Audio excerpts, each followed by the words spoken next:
सुमुखश्चैकदन्तश्च कपिलो गजकर्णकः लम्बोदरश्च Victo विघ्ननाशो विनायकः धूम्रकेतुर्गणाध्यक्षो बालचन्द्रो Gajanan द्वादशैतानि नामानि या पठे शृणुयादपि। सर्वमंगल मांगल्ये शिवे सर्वार्थसाधिके शरण्ये त्र्यंबके गौरी नारायणी नमोस्तुते। नमस्कार, स्वागत है आपका आचार्यवाणी में। मैं आचार्य डॉक्टर विक्रमादित्य आपके साथ हूँ और आज का विषय है कुंभ राशि वालों के लिए अप्रैल के अंतिम काल में ग्रहों का योगायोग किस प्रकार का रहेगा। देखिए कुंभ राशि वालों, आपके लिए जो समय है वैसे तो विशेष तौर पर आपके लिए कई प्रकार के योग उत्पन्न करता दिखाई दे रहा है। परिवर्तन का समय आपके लिए उपस्थित है सामने, लेकिन राहु, शनि और बुध, शुक्र ये समस्त ग्रह चतुर्ग्रही योग जिस प्रकार से बना रहे हैं आपके द्वितीय भाव में बैठकर, और विभिन्न ग्रहों की युति अलग अलग समय पर अलग अलग प्रकार की रहेगी। ये कई प्रकार के आपके समक्ष नई अपॉर्चुनिटीज़ लाने के योग बनाती दिखाई दे रही है। लेकिन ऐसे में आपके पुरुषार्थ के स्वामी मंगल जो हैं वो कमज़ोर अवस्था में चलने के कारण से वो कई बार आपके हाथ से आई हुई उस रास्ते पर, आपके हाथ में आए हुए बिल्कुल सफलता की उस चाबी को कई बार आपके हाथ से निकालती दिखाई देंगी।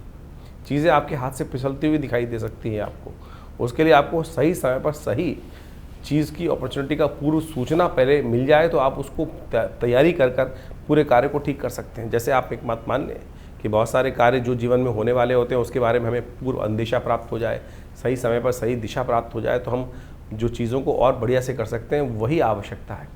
इस वक्त ग्रहों की युति जो जिस प्रकार का योग बना रही है आपकी राशि के दृष्टिकोण से, वो थोड़ा सा कहीं ना कहीं आपके विचारों में, आपकी हिम्मत में थोड़ी कमज़ोरी उत्पन्न करती दिखाई दे रही है। केवल आवश्यकता इस वक्त यह है कि पुरुषार्थ को सही दिशा में किया जाए, थोड़ी हिम्मत को सही रूप से जगाया जाए। आपकी राशि में इस वक्त चतुर्ग्रही योग है, साथ साथ पंचग्रही योग भी इस समय बनेगा। तो आपको यही जानने की आवश्यकता है कि कौन से समय में कौन सा सही उपाय आप कर लें। वही हम आपको बताने जा रहे हैं बिल्कुल डेट वाइज कि कौन कौन से ग्रह कब किस प्रकार से आपके फेवर में रहने वाले हैं और कौन से ग्रह कब आपके लिए थोड़ा सा परेशानी के योग बना सकते हैं, उनको किस प्रकार से आपको ठीक करना है।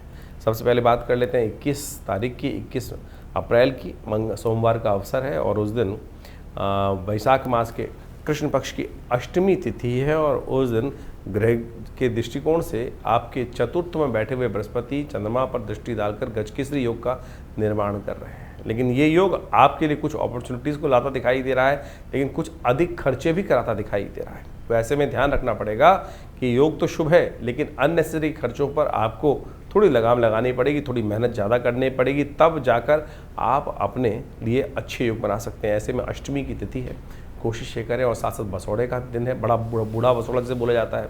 बहुत सारे लोग होली के बाद बसौड़ा नहीं पूछते हैं, लेट हो जाते हैं। तो इस दिन भी कई जगह बूढ़ा बसौड़े के रूप में शीतला माता की आराधना करने का दिन दिखाई देता है। स्वास्थ्य के मामले में दिन थोड़ा हल्का है, तो इसलिए शीतला माता की उपासना करना सबसे अच्छा रहेगा। इस दिन हो सके तो कन्या पूजन करें। आपकी राशि में इस वक्त योग चल रहा है कि कन्या पूजन करने से आपके भाग्य जाग सकते हैं। तो हम तो कहेंगे अष्टमी, नवमी, चतुर्दशी जब भी ये पड़ रही हैं तिथियाँ, इन दिनों अवश्य आप इस वक्त आपके राशि के अनुसार से लाभ लेने के लिए अवश्य छोटी कन्याओं के लिए थोड़ा दान पुण्य सेवा करने का प्रयास कीजिए। देखिए आपको लाभ प्राप्ति के योग बन सकते हैं। इस समय स्वास्थ्य सर्वार्थ सिद्ध योग भी विद्यमान है आज, जो करीब 12:30 बजे से लेकर शाम तक रहेगा। नए कार्य आरंभ करने के लिए सुंदर योग बनेगा। 22 तारीख का दिन मंगलवार का अवसर, नवमी तिथि विद्यमान है और चंडिका नवमी का सुंदर योग पड़ रहा है। ग्रह नक्षत्र के दृष्टिकोण से ये ग्रह आपके लिए काफ़ी मामलों में अच्छे योग बनाता दिखाई दे रहा है। कई नए रास्ते आपके समक्ष उत्पन्न खुलने के रास्ते बन सकते हैं, लेकिन ध्यान रखिएगा थोड़ा कहीं ना मन जो है वो हल्का होने के कारण से, कोताही बरतने के कारण से कुछ मामलों में थोड़े जुर्माने भी हो सकते हैं। तो यानी ये स्थिति 50% स्थिति अच्छी है, 50% स्थिति थोड़ी सी डामाडोल दिखाई देती है। उसके लिए थोड़ा सा आपको अलर्ट रहना पड़ेगा। चंद्रमा की युति जिस प्रकार से बाकी ग्रहों के साथ साथ दिखाई दे रही है, वो कई मामलों में थोड़ा मन हल्का होने के कारण से चीज़ें बनती रह सकती हैं। तो इसलिए थोड़ी सी मेहनत की ज़्यादा ज़रूरत रहेगी।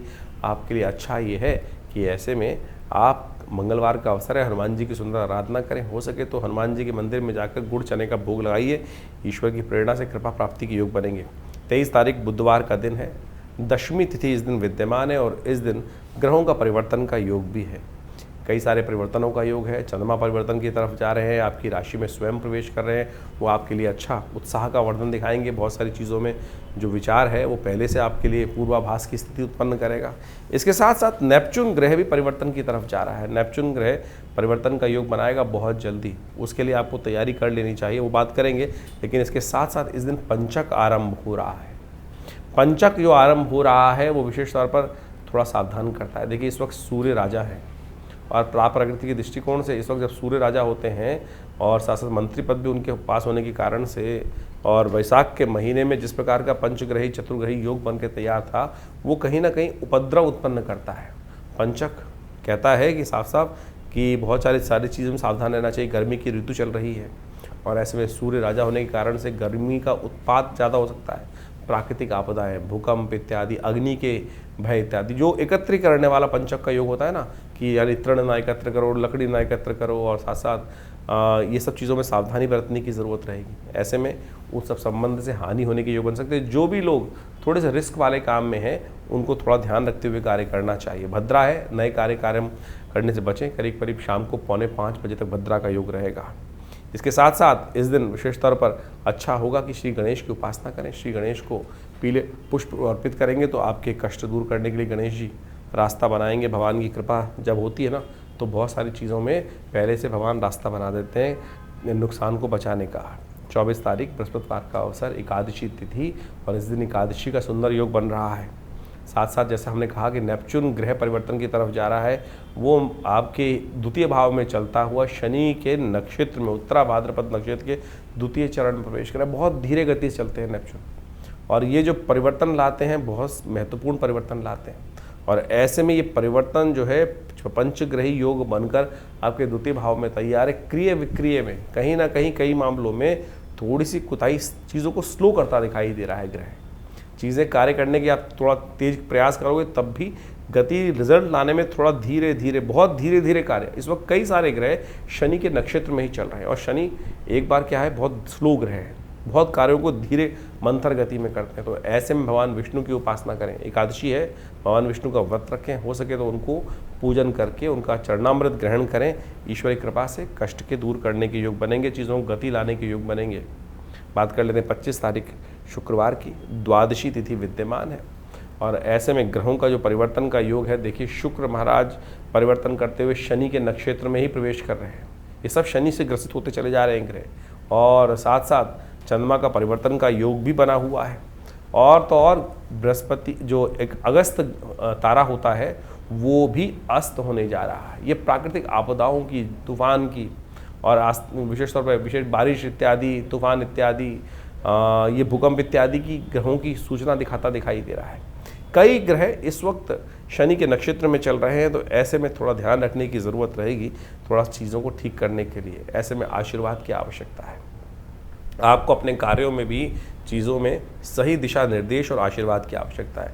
माता पिता गुरुजन का आशीर्वाद लेके काम करने का प्रयास करें। और शाम को हो सके तो देखिए शुक्र प्रदोष का योग है इस बार, शुक्रवार और प्रदोष तिथि यानी त्रयोदशी शाम को पड़ गई है। थोड़ा गाय का शुद्ध दूध लेकर भगवान का सुंदर अभिषेक, शिव का अभिषेक करें शाम के समय, समस्त कष्टों से निवारण करने का योग बनेगा। ये जो सूचना है ग्रह नक्षत्रों के दृष्टिकोण से ये दिखा रहा है कहीं ना कहीं कुछ प्राकृतिक आपदा के योग बन सकते हैं, तो थोड़ा ध्यान रखते हुए कार्य करेंगे तो अच्छा रहेगा। अब बात कर लेते हैं 26 तारीख शनिवार का अवसर, त्रयोदशी तिथि और चतुर्दशी का योग है। चतुर्दशी क्षय हो रही है। नए कार्यों का आरंभ करने के लिए दिन अच्छा नहीं, क्योंकि भद्रा भी है और तिथि भी क्षय है। तो जो सर्वार्थ सिद्धि योग इत्यादि कोई लोग बताएं तो ध्यान रखिएगा। नए कार्यों के लिए, नए चीज़ों को खरीदने के लिए मुहूर्त बिल्कुल कतई अच्छा नहीं दिखाई देता। एक अच्छी बात हो रही है कि इस दिन पंचक समाप्त हो जाएगा। ये पंचक समाप्त होने के कारण से बहुत सारे विधि विनिषेध जो होते हैं उसमें खुलावट आ जाएगी। लेकिन चतुर्दशी क्षय हो रही है, तो ऐसे में शिव का मासिक शिवरात्रि का योग भी पड़ रहा है। ग्रह नक्षत्रों के दृष्टिकोण से आपको विशेष तौर पर इस दिन जो ग्रहों का योग हमको दिखाई दे रहा है वो समझने की आवश्यकता है। इस समय में पंचग्रही योग बना हुआ है आपके द्वितीय भाव में।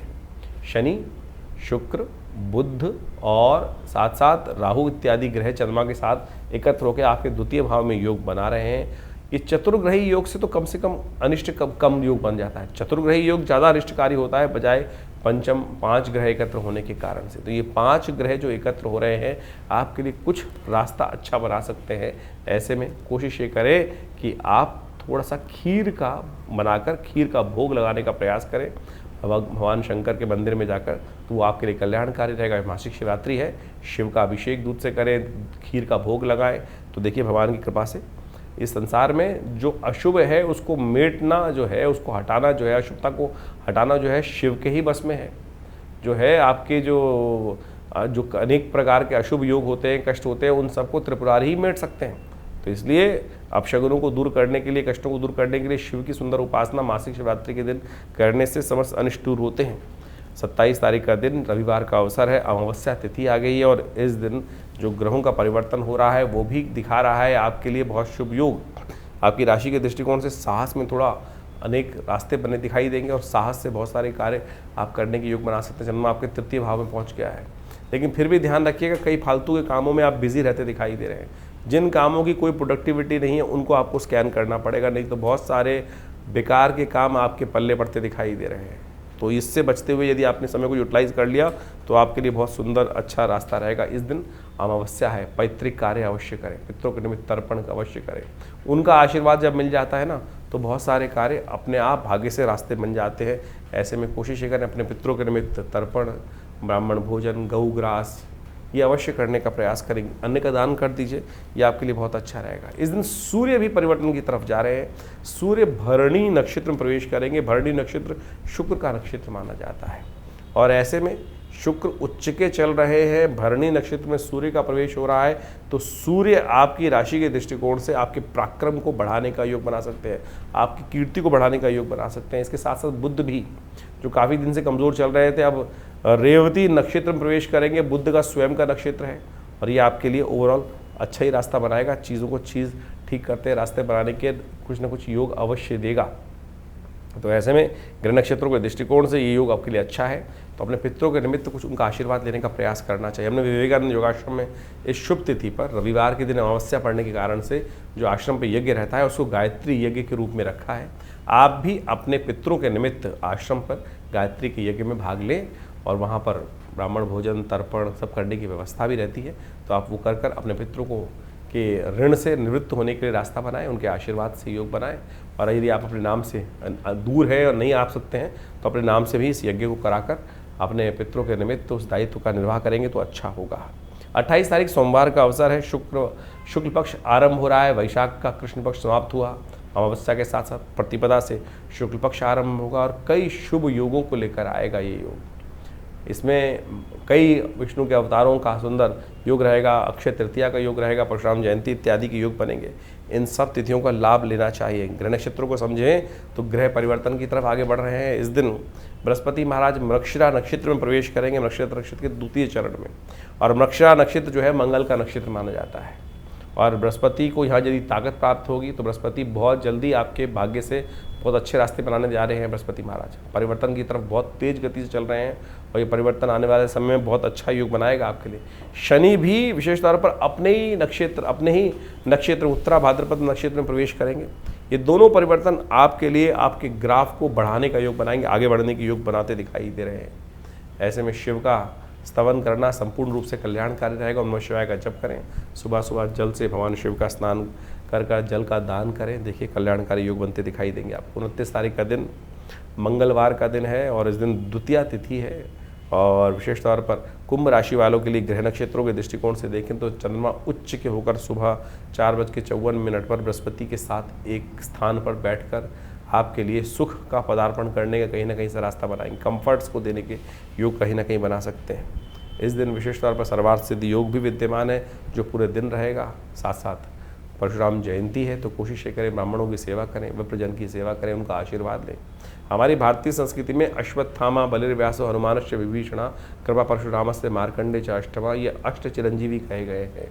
ये इस धरा पे सदा विद्यमान रहेंगे। परशुराम जी उनके अंतर्गत आते हैं तो उनका स्तवन अवश्य प्रत्यक्ष देवता के रूप में करना चाहिए। तो ये इस धरा पर विद्यमान है और उनके आशीर्वाद से बहुत सारे कार्य होते हैं। तो इसलिए जो परशुराम इत्यादि का पूजन करते हैं उनके जीवन में बहुत सारे अनिष्ट जीवन के कष्टों को दूर करने के लिए, स्वास्थ्य संबंधी समस्या का दूर करने के लिए, आयुष प्राप्त करने के लिए, आशीर्वाद प्राप्त करने के लिए, चिरावस्था प्राप्त करने के लिए, यानी जो चिरंजीवी होना चाहते हैं वो भी इस दिन विशेष तौर पर परशुराम जी की पूजा करके अनेक मनोकामनाओं को सिद्धि की तरफ जा सकते हैं। 30 तारीख बुधवार का दिन, तृतीया तिथि इस दिन विद्यमान है। इस दिन अक्षय तृतीया का योग बन रहा है। ग्रह नक्षत्र आपके लिए राजयोग का निर्माण कर रहे हैं। चतुर्थ भाव में सुख का पदार्पण करने का योग बना रहे हैं। कई कार्यों को करने के लिए कई बार मुहूर्त की आवश्यकता होती है, लेकिन ये अक्षय तृतीया इतना सुंदर योग होता है कि इसमें किसी भी प्रकार से कोई भी कार्य किया जाए तो उसका शुभ करने से अक्षय तृतीया का अंशु साय के रूप में जाना जाता है। और जो भी कर्म करते हैं उसका अक्षय फल प्राप्त होता है। शुभ कर्म करें, शुभ कर्म करें, यज्ञ करें, पुण्य करें, दान करें। बुधवार के दिन बड़ा सुंदर योग बना है। ऐसे में सुंदर भगवान का स्तवन करें, भगवान विष्णु की पूजा करें, कल्याण होगा। इस प्रकार से आपने ग्रहों का खेल दिन पर दिन किस प्रकार का रहेगा वो समझने का प्रयास किया। देखिए, ये ग्रहों का जो खेल है वो विशेष तौर पर हर रोज परिवर्तन के साथ आगे बढ़ता रहता है जीवन। लेकिन इस समय जो चतुर्ग्रही योग बना हुआ है वो पूरे अप्रैल के अंदर जिस प्रकार चलने वाला है वो कहीं ना कहीं इस समय ग्रहों की युति को शुभ नहीं करता। और ये चतुर्ग्रही योग जो है वो कई बार जब भी जन्मपथ विशेष तौर पर गोचर में बनता है तो वो संसार के अंदर कुछ ना कुछ अशांति, चाहे वो प्राकृतिक आपदाओं को उत्पन्न करने के योग बनाता है या विश्व में अशांति का वातावरण बनाता है। जनमानस में अशांति की तरफ प्रवृत्त करने के लिए बहुत सारे उपद्रवी तत्व जो हैं वो प्रेरित करते रहते हैं लोगों को अपने स्वांता सुखाई। संसार में लोग अपने स्वार्थ के लिए पता नहीं कहाँ कहाँ किस किस प्रकार से किन किन के जीवन को बर्बाद करने का प्रयास करते हैं। और ये आज से नहीं, अनादिकाल चलता रहा है। और इन्हीं सब चीज़ों को समझकर ज्योतिष के आचार्यों ने इन योगा योगों को समझते हुए इन चीज़ों को लिखा, बताया कि किस प्रकार का योग चल रहा है। जैसे आप देख रहे हैं कि इस वक्त आपके राशि के दृष्टिकोण से हमने दिन पर दिन किस प्रकार का योग था वो तो समझाए, लेकिन ये भी समझने की आवश्यकता है कि विश्व के दृष्टिकोण से जो इस वक्त ग्रहों का योगा योग है, चाहे वो शनि महाराज है, शुक्र है और राहु इत्यादि हैं और साथ साथ बुध इत्यादि, इन चारों ग्रहों की युति जिस प्रकार से ग्रहों की बनी हुई है वो विश्व को कहीं ना कहीं अशांत करती है और ये प्राकृतिक आपदाओं को भी लाती है, भूकंप इत्यादि। अभी आपने देखा कुछ दिन पहले भयावह भूकंप की कई बार स्थिति बनी। वो ग्रहण के कारण तो थी, लेकिन और भी बहुत सारे कारण बनते रहते हैं। और ऐसे में अभी इसका प्रभाव कुछ दिन रहने वाला है और अगले महीने मई में जाकर कई ग्रहों का परिवर्तन का योग बनेगा, चाहे वो बृहस्पति हो, चाहे वो राहु ग्रह हो, और बहुत सारे ग्रह भी परिवर्तन की तरफ जाने का योग बनाएंगे। और इस वक्त जैसे आप समझे मंगल ग्रह भी अपने सबसे कमज़ोर स्थिति में चल रहा है, तो ऐसे में दुस्साहस के योग भी बनते दिखाई दे रहे हैं। इसके साथ साथ देखिए, अभी जो विश्व के दृष्टिकोण से हम समझें तो अगर आप ग्रहों के योगा योग को देखें तो वो ऐसा दिखाई देता है कि विश्व में दृष्टिकोण से जो सूर्य राजा बनकर इस बार आए हैं, मंत्री पद भी उनके पास है, तो इसके कारण से विश्व में गर्मी का भयावह प्रभाव देखने को मिलता दिखाई देगा। और गर्मी के भयावह प्रभाव के कारण से अग्निकांड, विस्फोटक योग, ये सब भी कहीं ना कहीं परेशान कर सकते हैं। तो हमको अपने जीवन को सही चलाने के लिए अपने ग्रहों को सही रूप से समझते हुए उपाय करने का प्रयास यथाउचित भाव से करना चाहिए।